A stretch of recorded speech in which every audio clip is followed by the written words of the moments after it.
the Center for UFO Studies, CUFOS, was founded back in the 70s, and it was founded with 3 goals in mind, and we've tried to keep those goals in our forefront all these years. The first was actually to be a place for people to report sightings, and we still take reports. That's become less of a mission that we've tried to fulfill for a variety of reasons I can mention in a second. But the second thing was to be a place for reliable and believable information. And that's always been important in the subject, because there have been people who have tried to capitalize on the UFO subject in terms of making money or just getting publicity, and of course Dr. Hynek and the rest of us shun that completely. And so we've published, we've produced a few videos, of course we've lectured, and what we've tried to do is present the best and most reliable information on the subject. And then the third, and really the most critical scientific mission, was to do research on the subject, to help others do research on the subject, which has been really one of our key things. Lots of graduate students, for example, and researchers have come and used the center archives over the years. And to look at a few cases in depth. Really the best example of that in the early years was the Delphos, Kansas trace case that occurred just before the center was formed, and Dr. Hynek worked with Ted Phillips, a very well-known, the leading trace case investigator, to gather the samples and then to send those out to labs and so forth. So those have been the 3 things we've tried to accomplish. Now, it's waxed and waned over the years, and we realized by the mid-1980s that it wasn't worth keeping a whole group of investigators for us, as other groups like MUFON do, or overseas Bufora does in the UK.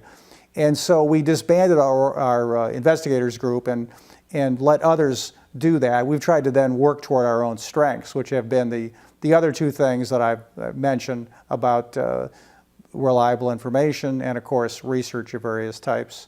We believe that it was best to work in depth at things rather than be too scattered. So I've, over the years, besides helping lots of people, I have worked originally on vehicle interference cases.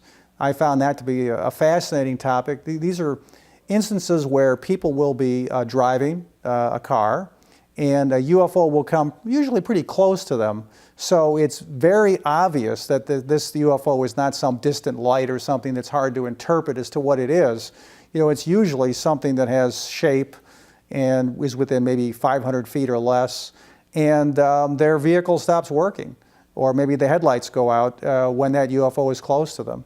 And that lasts usually a few minutes, and then the UFO will fly away, as UFOs do, and their vehicle will start working again. Sometimes, in fact, the motor comes on spontaneously, which is a strange thing, but has been reported.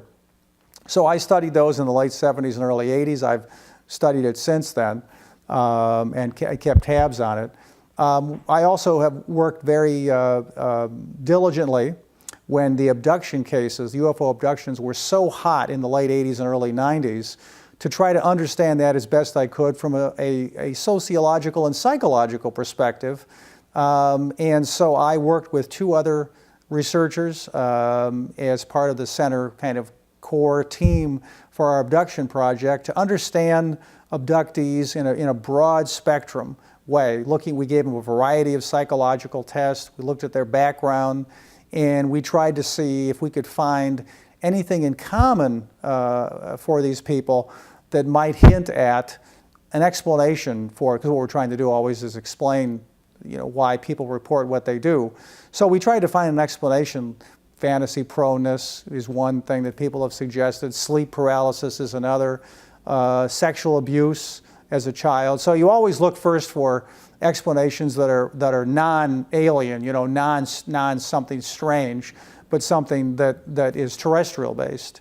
And we didn't find anything definitive that would say that. We actually found that most of the abductees that we talked to and worked with were, for the most part, I don't want to use the word sane. That's really overused, and it's not a very technical term. But they they were normal on most of the measures that we gave them, and if they were fantasy prone, it wasn't at any kind of a level that would lead you to believe it would cause them to report abduction cases. So we were left with a puzzle. Of course, we were one of many people that studied that in the 1990s and into the 21st century.